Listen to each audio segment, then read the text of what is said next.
পৃথিবীতে মানুষকে আল্লাহ কেন পাঠিয়েছেন? মানুষ বানানোর রহস্যটা কি? এই জীবন, এই মৃত্যু, এই যৌবন, তারপরে বৃদ্ধ হওয়া, তারপরে আবার পৃথিবী থেকে চলে যাওয়া, এটি কি নিছক কেবলমাত্র একটা ঘটনাচক্র, নাকি এর মধ্যে আল্লাহ তাআলা কোনো রহস্য রেখেছেন? তো এই রহস্যকে আল্লাহ তাআলা এই আয়াতের মধ্যে উন্মোচন করেছে। যেহেতু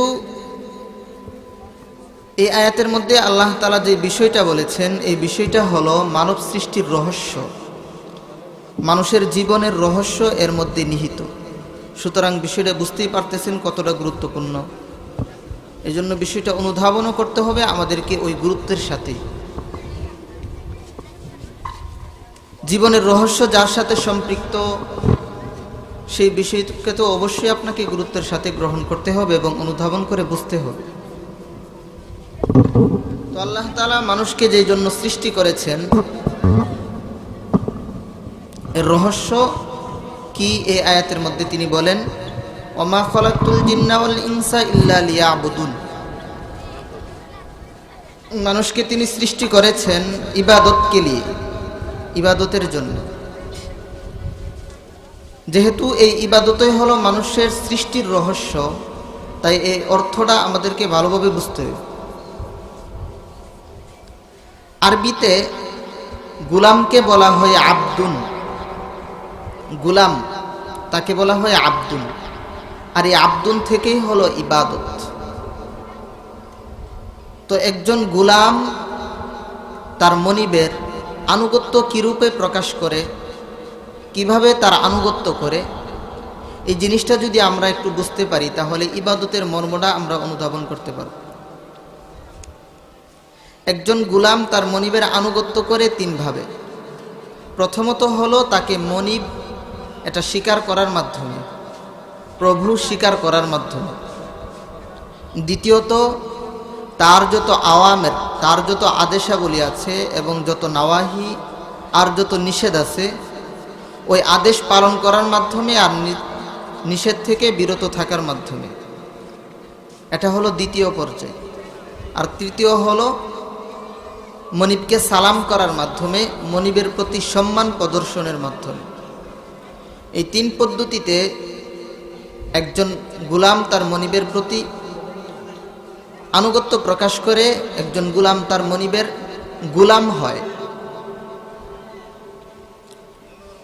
তো এই তিনটা কাজের সমন্বয়ে হলো গুলাম। এখন এই তিনটা বিষয় বোঝার পরে আপনারা আমার প্রশ্নের উত্তর দিবেন যে এখন কোন গুলাম যদি তার প্রভুকে প্রভু হিসেবে মানে, কিন্তু সারা দিন তার মালিকের কাজ ফেলে অন্যের কাজ করে, আবার বিকালবেলা এসে ওই মালিককে শ্রদ্ধা করে, মালিকের সামনে নমো করে, তাহলে কি আপনি তাকে গুলাম বলবেন? অবশ্যই না, তারে গুলাম বলবেন না। কেন? তার মধ্যে গুলামির পূর্ণতা নাই। অথবা কোনো গুলাম তার মনিবের সামনে সারাক্ষণ শুধু আপনি আমার মনিব, আপনি আমার মনিব এরকম বইলা বইলা শ্রদ্ধা প্রকাশ করে, মনিবের সামনে কি করে? মাথা ঝুঁকাই, মনিবকে সম্মান করে, কিন্তু মনিব যে কাজ দেন সারাদিন ওই কাজগুলি করে না, তাহলেও আপনি তাকে প্রকৃত গুলাম বলবেন না। কারণ সে তো মনিবের কাজ করে না। মনিব তো তারে গুলাম বানাইছে কেবলমাত্র তার কাজ করার জন্য, শুধুমাত্র শ্রদ্ধা জানানোর জন্য না।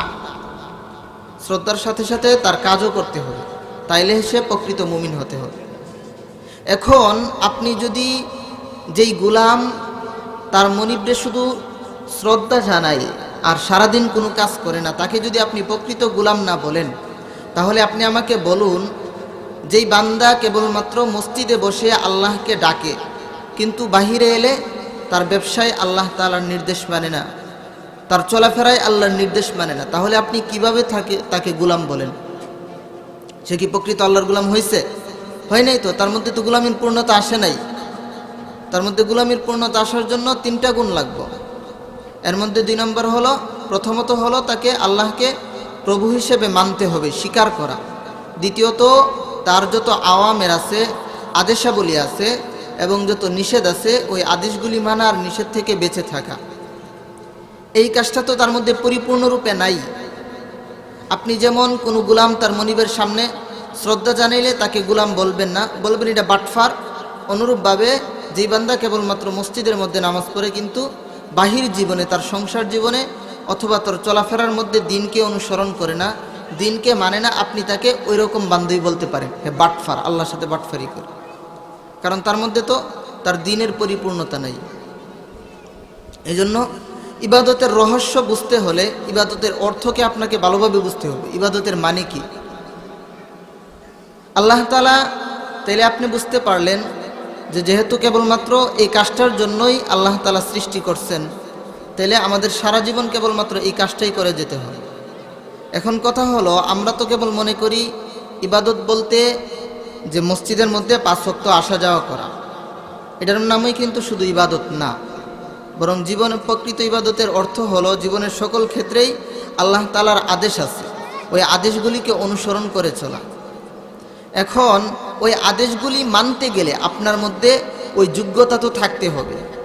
আপনার মধ্যে ওই যোগ্যতার পরিপূর্ণতা কী রূপে আসবে, ওই যোগ্যতা যেন আপনার মধ্যে পরিপূর্ণরূপে আসে, এই জন্য আল্লাহ তাআলা এই দিনটাকে এমনভাবে সাজাইছেন যে ওই কাজগুলি যদি আপনি ভালোভাবে করেন তাহলে অন্যান্য আল্লাহ তাআলার যত আদেশাবলী আছে ওইগুলি আপনার থেকে এমনি এমনি প্রকাশ পেতে থাকবে। তো এর মধ্যে আল্লাহ তাআলা একটা দিয়েছেন নামাজ, এবং নামাজের পরে আল্লাহ তাআলা বলেছেন যে এই নামাজ আপনাকে সব ধরনের ফাহেশা, অশ্লীল কাজ থেকে বিরত রাখবে, এবং আপনার বাহ্যিক জীবনে আপনি আল্লাহ তাআলার আরও যত আদেশাবলী আছে ওইগুলি আপনি পরিপূর্ণরূপে আদায় করতে পারবেন যদি ভালোভাবে নামাজ পড়েন। এই জন্য এই নামাজের সিস্টেমটাকে আল্লাহ এমনি এমনি ছেড়ে দেন নাই, ব্যক্তির উপরে আলাদাভাবে ফরজ করে দেন নাই যে যেমন মন চায় এমনি নামাজ পড়া নিও, তাইলে এরকম হবে না। বরং এর জন্য কীরকম বিধান করছেন তিনি, যে জামাতের ব্যবস্থা করছেন, একসাথে পড়তে হবে, তারপরে পবিত্রতা হাসিল করতে হবে, আপনাকে পবিত্রতা অর্জন করতে হবে, তারপরে জামাতের সাথে সময় মতো পড়তে হবে, এবং এর মধ্যে কিছু কাজ তিনি দিয়ে রাখছেন যেই কাজগুলি আপনাকে আদায় করতে হবে। যারা আর্মি অথবা পুলিশের কাজ করে, পুলিশের চাকরিতে চাকরি করে, এদেরকে আর্মিদেরকে শীতকালে ট্রেনিং দেওয়ানো হয়। তাদের ট্রেনিংয়ের মধ্যে ব্যবস্থাটা এরকম যে যে কোনো সময়, রাতের বেলা গভীর রাতে মাত্র ঘুমাইছে তো রাত 12টা বাজে হঠাৎ করে বিউগল বাজাইব, মানে ঘন্টা বাড়ি দিব। তো ঘন্টা বাড়ি দেওয়ার পরে 1 মিনিটের মধ্যে আপনাকে এসে ওইখানে উপস্থিত হতে হবে, যেখানে ঘন্টা বাড়ি দিছে সেখানে সে উপস্থিত হতে হবে, এবং অস্ত্রশস্ত্র সহ পোশাক আশাকে সজ্জিত হয়ে তারপরে উপস্থিত হতে হবে।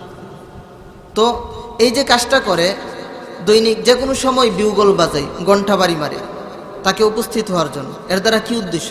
এর দ্বারা উদ্দেশ্য হলো তাকে দায়িত্বশীল বানানো। অনুরূপভাবে আল্লাহ তাআলা প্রত্যেক দিনে 5 বার ঘন্টা বাজানোর সিস্টেম রাখছেন, আজানের সিস্টেম রাখছেন, যাতে করে আপনি যে কোনো কাজেই থাকেন ওই 5 বার যখন আল্লাহ তাআলার ওই বিউগুলের আওয়াজে আল্লাহ তাআলার ওই ঘন্টার বাড়িতে আপনি সাড়া দিবেন, তখন আপনার দিনের অন্যান্য কাজগুলিও আপনার থেকে সুন্দররূপে আদায় হতে থাকে। অনুরূপভাবে রোজার সিস্টেমটাও আল্লাহ তাআলা বছরের মধ্যে একটা রোজা রাখছেন।